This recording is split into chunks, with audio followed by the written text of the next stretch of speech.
महिला सांसदों को हर वक्त लोगों ने उसी तरीके से सुना, लेकिन बीते 24 घंटे में अलग तरीके से सुन रहे हैं, क्योंकि उन्हें जानना है कि जो पहले से ही महिला सांसद यहाँ पे हैं, उनकी भावनाएं किस तरीके से इस विधेयक को लेकर। सौरभ दुबे, बहुत राजनीति हो रही है और बीते 27 साल में सिर्फ महिलाओं के मुद्दे पे राजनीति हुई है। आज भी अगर समझाने की जरूरत पड़ रही है कि नहीं जातीय जनगणना होनी थी या नहीं, अभी परिसीमन का वक्त है, ये सब बातें बतानी पड़ रही है। मतलब ये बिल की राह में रोड़ा अटकाने की कोशिश। नहीं, देखिए, मैं बिल्कुल महिला मुद्दे वाले पर तो बात करनी चाहिए, लेकिन अभी जो हमारी कांग्रेस की प्रवक्ता जी ने एक बात कही कि सुई से लेकर जहाज तक हमने बताया। बताइए, चंद्रशेखर आजाद, भगत सिंह, जिन्होंने देश आजाद कराया, उनको भी दरकिनार करती हैं ऐसी पार्टियां। ये बहुत घमंड भरा इनका जो अभी जो बयान दिया इन्होंने, इससे मैं सहमत नहीं हूँ।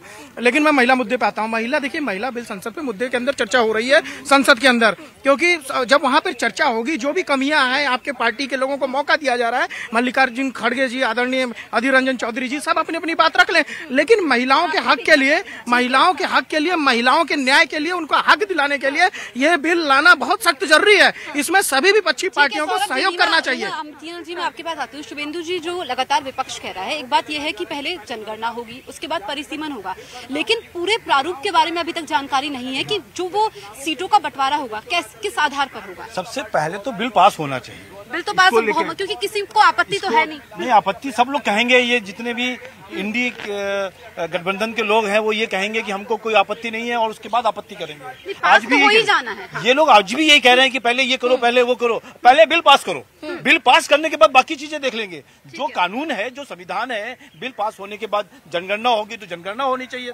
पर बिल को क्यों रोकना, इसका विषय बता के देखे कोई। आज बिल पास करिए, कल उसको देख लेंगे। हाँ। टीना जी, मतलब इतनी राजनीति तो नहीं होनी चाहिए। देखिए, राजनीति तब होती है जब देश के प्रधानमंत्री कहते हैं मैं ओबीसी जाति से आता हूं, और फिर वो ओबीसी जाति की महिलाएं उनको देख रही हैं कि हमारे समाज का एक व्यक्ति है वो जो सबसे प्रमुख पद पर बैठा है, वो हमें आरक्षण देंगे और हम उस संसद में पहुंचेंगी। लेकिन फिर क्यों ओबीसी आरक्षण नहीं दिया गया, सवाल यहाँ पर ये भी उठता है। और तमाम जो मुस्लिम महिलाएं हैं या SC ST सभी के लिए नहीं, सबको मौका मिलना चाहिए।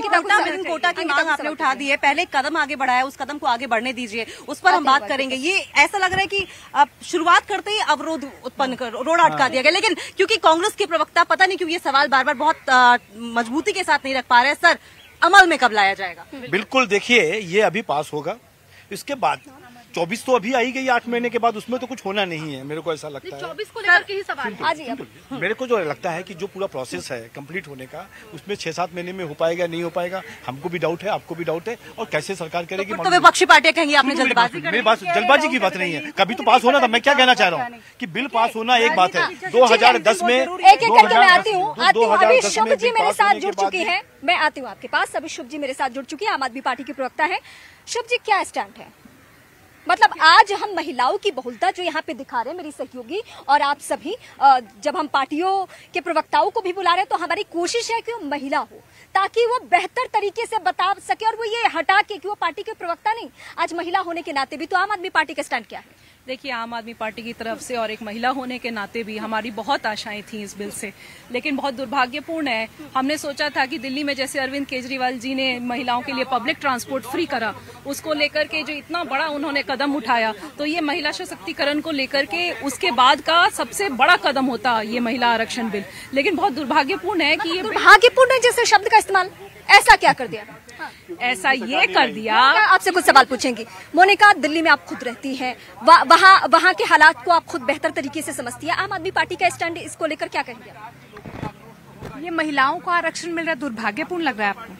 हाँ, क्योंकि अभी ये दुर्भाग्यपूर्ण लग रहा है कि ये सरकार लेकर आ रही है। देखिए, मैं साफ साफ कह देना चाहती हूँ, आरक्षण नहीं मिल रहा है महिलाओं को, और ये भी मैं साफ साफ कह देना चाहती हूँ कि आरक्षण नहीं है। हाँ, दीजिए, 2024 में आ रहा है क्या आरक्षण? बताइए आप बताइए कब आ रहा है? 2029 के पहले आरक्षण ये नहीं कैलकुलेशन कर ली? जी बिल्कुल कर ली। आप देख लीजिए कि जो कॉन्स्टिट्यूशन है उसके हिसाब से 2026 के पहले। मैडम, अगर राजनीति हो रही है, अरे 2024 में लाओ, हम पक्ष में बिल्कुल होंगे।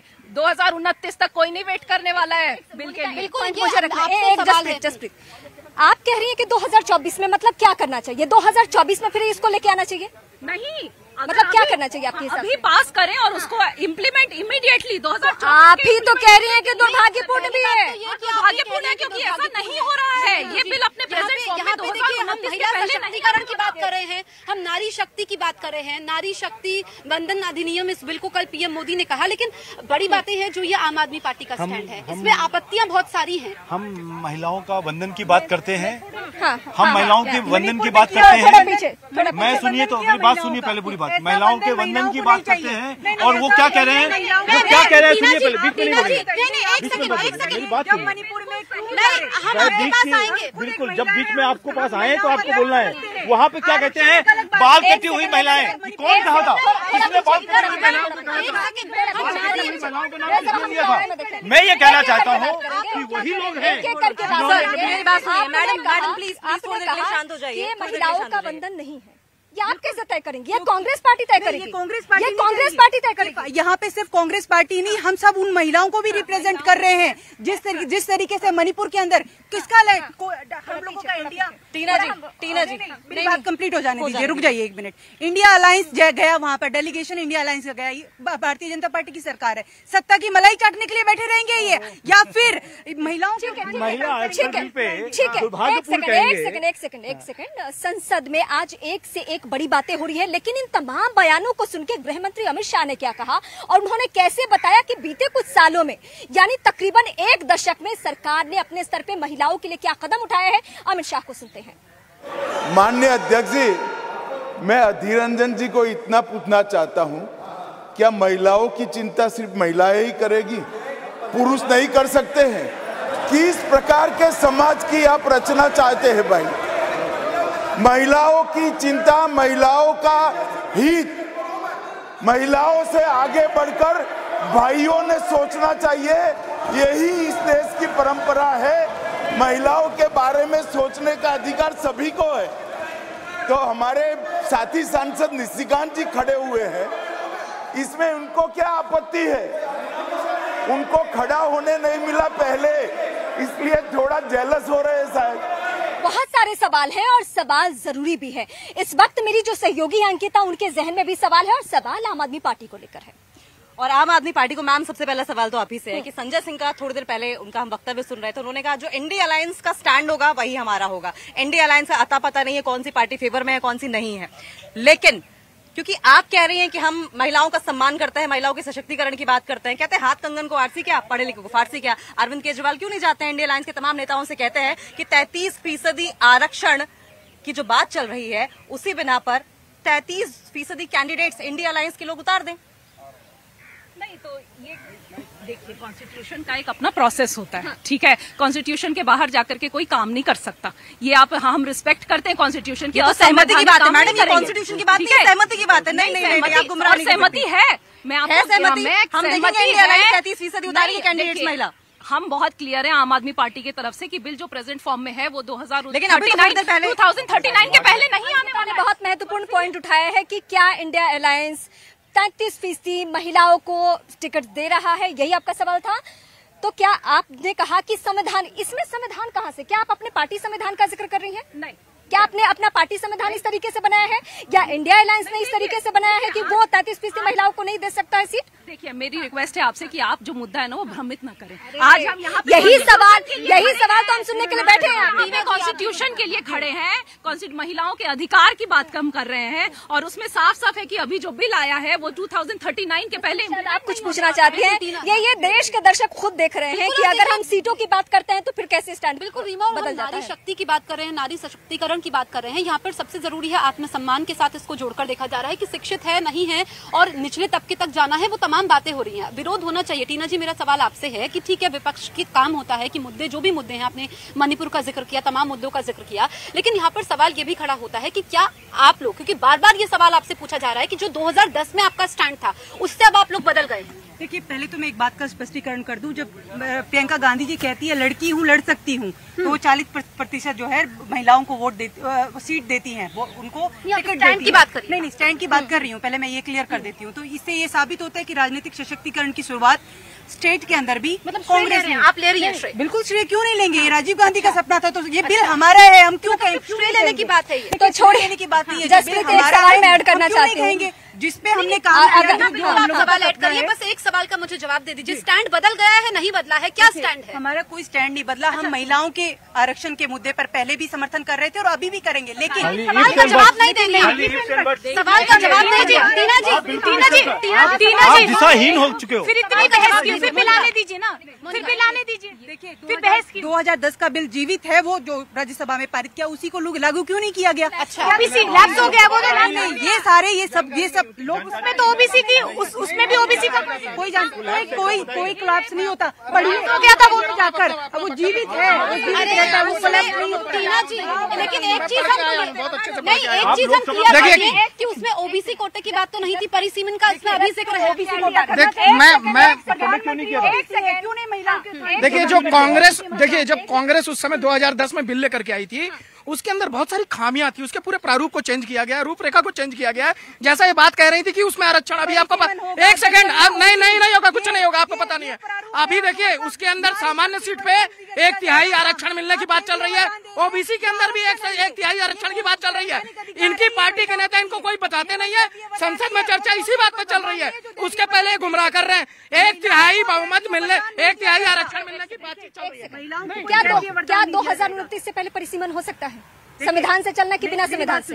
मुझे बताइए। नहीं कराई गई जब 2 साल से, क्या 2021 में कोरोना था, कितने बार बताना होगा? होती है बता दीजिए। कोरोना में कैसे नहीं होगी? क्या क्यों नहीं होगी? जनगणना तो करवानी चाहिए। वही तो बोल रहे हैं। अरे 2 साल हो गए ना, 2 साल तो हो गए ना, और दिन तो और विदेशों में डंका बजा रहे प्रधानमंत्री, क्यों नहीं जनगणना करें? मैं वही कह रहा हूँ, देखिए क्या है, ये मुद्दे को नहीं समझे, ये सिर्फ विरोध के नाम पे क्यों ला रहा? मोदी आपने सिर्फ झुंझुना नहीं झुंझुना नहीं है, झुंझुना मैं बताता हूँ, मैं बताता हूँ। महिलाओं का इम्पावरमेंट है, मत पकड़ाइए, महिलाओं को आगे हम बढ़ाने की आएंगे बात है। 2024 में इंडिया अलायंस की सरकार बनेगी, महिला आरक्षण झुंझुना, झुंझुना में बताया, महिला आरक्षण झुंझुना लगता है ये। महिला आरक्षण झुंझुना। ये इन्होंने झुंझुना क्यों दिया है? हम लोगों के लिए कभी चुनावी मुद्दा रहा नहीं, महिलाओं के लिए हम लोगों का संकल्प रहा है। महिलाओं चुनावी मुद्दा हम लोगों के लिए, ये भारतीय जनता पार्टी का चुनावी मुद्दा है। गांधी दिख रही है महिला के नाम पे। समय अब है नहीं। दर्शकों ने देखा, तमाम महिलाओं को हमने सुना, संसद में भी सुन रहे हैं, यहाँ भी सुन रहे हैं, लेकिन क्या वाकई ये झुंझुना है? शर्तें हैं, मैं मानती हूं कि ये आवाज भी उठनी चाहिए कि ओबीसी, SC, ST, अल्पसंख्यक, जिसको भी ऐड करना है आप कीजिए, आप अपनी राजनीति भी चमकाइए, लेकिन अगर ये सरकार का कदम है तो थोड़ा इंतजार तो कीजिए। यही इंतजार किसी से हो नहीं रहा है, और ये दर्शकों को और जो पब्लिक है, जो वोट कास्ट करती है, उसे बेहतर तरीके से समझ में आ जाता है। अगर ये चुनावी शगुफा है तो भी। बहुत छोटे से ब्रेक के लिए रुकेंगे।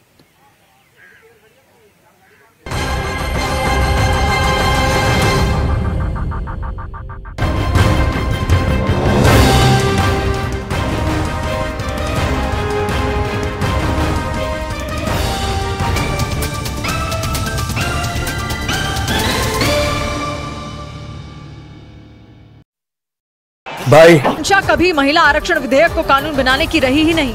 महिलाओं के लिए आरक्षण सुनिश्चित करने पर गंभीर न होने की वजह से ही महिला आरक्षण कभी लागू नहीं हो पाया। उन्होंने कांग्रेस पर दोहरा रवैया अपनाने का भी आरोप लगाया। इससे पहले कांग्रेस नेता जयराम रमेश ने ट्वीट कर केंद्र सरकार पर हमला बोला था और इस बिल को केवल इवेंट मैनेजमेंट करार दिया था। जयराम रमेश के मुताबिक इस बिल के मुताबिक आरक्षण अगली जनगणना के बाद होने वाले परिसीमन के बाद ही लागू किया जा सकेगा। इसीलिए इस बिल को उन्होंने महिलाओं के साथ विश्वासघात तक कह दिया था। महिला आरक्षण बिल साल 1996 से ही अधर में लटका हुआ है। उस समय एचडी देवेगौड़ा सरकार ने 12 सितंबर 1996 को इस बिल को संसद में पेश किया था। महिला आरक्षण बिल पारित करने के लिए पिछले 27 साल में मौजूदा सरकार समेत 4 सरकारों की ये 11वीं कोशिश है। इसके पहले भी इस बिल को लाने की कोशिश की जा चुकी थी। आज सरकार की तरफ से महिला आरक्षण बिल पर चर्चा होगी। सूत्रों के हवाले से खबर है कि बीजेपी की तरफ से निर्मला सीतारमण, स्मृति ईरानी, भारती पवार, दिया कुमारी आज बिल पर चर्चा के दौरान बोलेंगी। खबर यह है कि कांग्रेस की तरफ से सोनिया गांधी बहस की शुरुआत करेंगी और ज्यादातर पार्टियां अपनी महिला सांसदों को मौका दे सकती हैं। संसद के विशेष सत्र के दूसरे दिन संसद की नई इमारत में लोकसभा की कार्यवाही के दौरान कानून मंत्री ने महिला आरक्षण बिल पेश किया। इस बिल में लोकसभा और राज्यों की विधानसभाओं में 33% सीटें महिलाओं के लिए आरक्षित करने का प्रावधान है। इसका मतलब ये हुआ कि इस बिल के पास होने के बाद लोकसभा और राज्यसभा की विधानसभाओं में हर तीसरी सदस्य महिला होगी। आज ये सदन नारी शक्ति को लोकसभा और राज्यसभा में 33% भागीदारी देने का साक्षी बनेगा। महिला आरक्षण बिल को नारी शक्ति वंदन अधिनियम नाम दिया गया है। उधर महिला आरक्षण बिल संसद में पेश होने के बाद पटना समेत देश के कई हिस्सों में जश्न मनाया गया। पटना के बीजेपी कार्यालय के बाहर महिला कार्यकर्ताओं ने जमकर जश्न मनाया और इस दौरान वो होली और दिवाली एक साथ मनाती दिखी और विक्ट्री का साइन दिखाकर अपनी खुशी जाहिर की। इस दौरान उन्होंने ढोलक बजाकर नरेंद्र मोदी जिंदाबाद के नारे भी लगाए।